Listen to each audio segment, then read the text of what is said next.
رواں مالی سال کے اکنامک سروے کو حتمی شکل دے دی گئی۔ وزیر خزانہ محمد اورنگزیب آج اقتصادی سروے پیش کریں گے۔ ذرائع کے مطابق معیشت کی عبوری شرح نمو 2.68% رہی، ہدف 3.6% تھا۔ پاکستان کی معیشت کا حجم 410 ارب 96 کروڑ ڈالرز رہا۔ معیشت میں ایک سال کے دوران 39 ارب 30 کروڑ ڈالرز کا اضافہ ہوا۔ فیکس سالانہ آمدن 1680 ڈالر سے بڑھ کے 1824 ڈالرز ہو گئی۔ زرعی شعبے کی گروتھ 2% ہدف کے مقابلے میں 0.56% رہی۔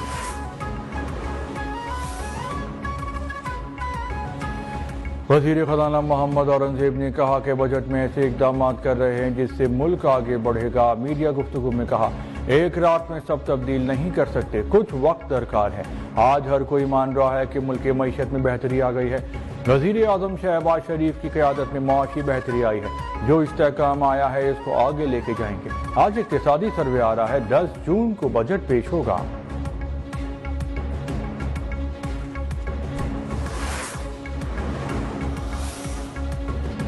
وفاقی بجٹ 10 جون کو قومی اسمبلی میں پیش کیا جائے گا۔ 13 جون کو بحث کا آغاز ہوگا۔ 21 جون کو بحث سمیٹی جائے گی۔ اسپیکر قومی اسمبلی نے وفاقی بجٹ کے لیے شیڈیول کی منظوری دے دی۔ 26 جون کو فائنانس بل کی منظوری ہوگی۔ شیڈیول کے مطابق 27 جون کو سپلیمنٹری گرانٹ سمیت دیگر امور پر بحث اور ووٹنگ ہوگی۔ وزیر اعظم شہباز شریف کا ترک صدر رجب طیب اردوان، قازقستان کے صدر اور عمان کے سلطان حسن بن طارق کو فون۔ دو طرفہ تعاون کو مزید مضبوط بنانے کی ضرورت پر زور۔ ترک صدر سے گفتگو میں وزیر اعظم نے پاک بھارت کشیدگی اور جنگ کے دوران پاکستان کی مضبوط غیر متزلزل حمایت پر شکریہ ادا کیا۔ رہنماؤں کا گزشتہ ملاقاتوں میں کیے گئے اہم فیصلوں پر تیزی سے عمل درآمد پر اتفاق۔ غزہ کی صورتحال، علاقائی اور عالمی پیش رفت پہ تبادلہ خیال۔ شہباز شریف کہتے ہیں کہ ترکیہ کے اقدامات نے پاکستانیوں کے دل جیت لیے۔ پاک ترک بھائی چارے کی تاریخ میں ایک اور شاندار باب کا اضافہ ہوا۔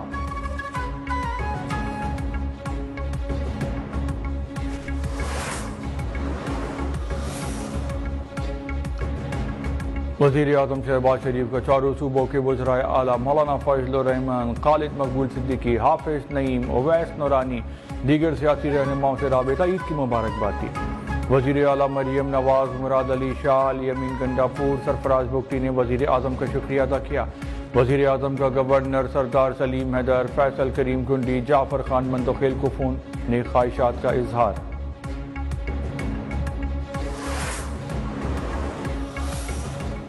سمجھتا ہوں کہ اللہ تعالیٰ نے جو پاکستان کو عزت دی اور وزیر اعظم شہباز شریف کی قیادت میں فیلڈ مارشل سید عاصم منیر کی حکمت عملی کے تحت جو انہوں نے ایک اپنا کردار ادا کیا۔ وزیر اعظم اور فیلڈ مارشل کی قیادت میں عظیم کامیابی ملی۔ اللہ تعالیٰ نے پاکستان کو دنیا بھر میں عزت دی۔ وفاقی وزیر اطلاعات و نشریات عطا اللہ کہتے ہیں کہ وزیر اعظم شہباز شریف کا دورہ سعودی عرب کامیاب رہا۔ پاکستانی وفد کا سعودی عرب میں بھرپور استقبال کیا گیا۔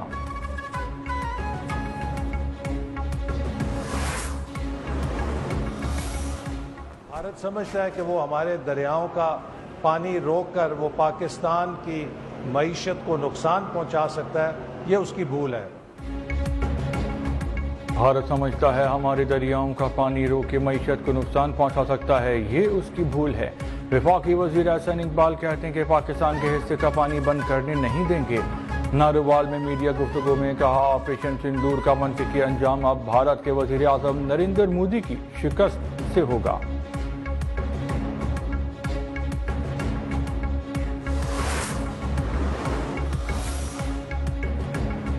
سعودی ولی عہد محمد بن سلمان کی جانب سے مسلم رہنماؤں کے اعزاز میں ظہرانہ۔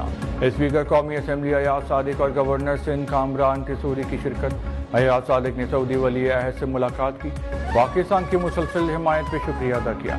ایاز صادق کہتے ہیں کہ سعودی عرب نے ہر مشکل وقت میں پاکستان کا ساتھ دیا۔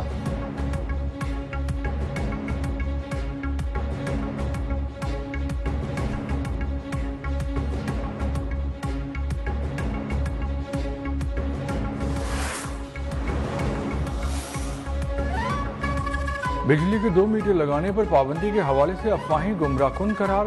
ترجمان تھابا ڈویژن نے کہا کہ جھوٹی خبریں پھیلانا اور شیئر کرنا پیکا ایکٹ کے تحت قابل سزا جرم ہے۔ وضاحت کی کسی بھی رہائشی جگہ پہ دوسرا میٹر آج بھی حاصل کیا جا سکتا ہے. علیحدہ پورشن سرکٹ داخلی راستے والی جگہ پہ الگ میٹر کی اجازت ہے. ترجمان نے بتایا کہ سبسڈی کا غلط فائدہ روکنے کے لیے قانون اب بھی نافذ العمل ہے.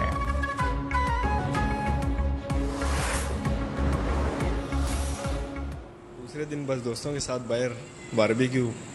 پہلے دن کھانا شانا بھی گھر میں گھر والوں کے ساتھ ہی, تو بس دوسرے دن ذرا یہ فیملی ہے ساری کزن ہی آپس میں ایک دوسرے کے. اسلام آباد میں شہریوں نے چھتوں پہ محفلیں سجا لی. باربیکیو پارٹی میں دوست احباب عزیز رشتے داروں کی گپ شپ. شہریوں نے کہا کہ مل بیٹھنے کا تکہ پارٹی سے بہتر کوئی بہانہ نہیں. عید کی چھٹیوں سے فائدہ اٹھانے کے لیے پلاننگ پہلے ہی شروع کر دی تھی.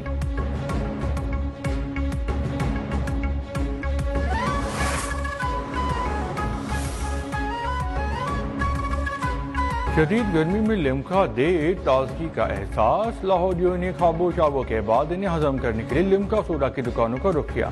لیمکا کے اندر تازہ لیموں اور کالا نمک اسے ہاضمہ دار بناتا ہے. برف کی ٹھنڈک سے ذائقہ بڑھ جاتا ہے.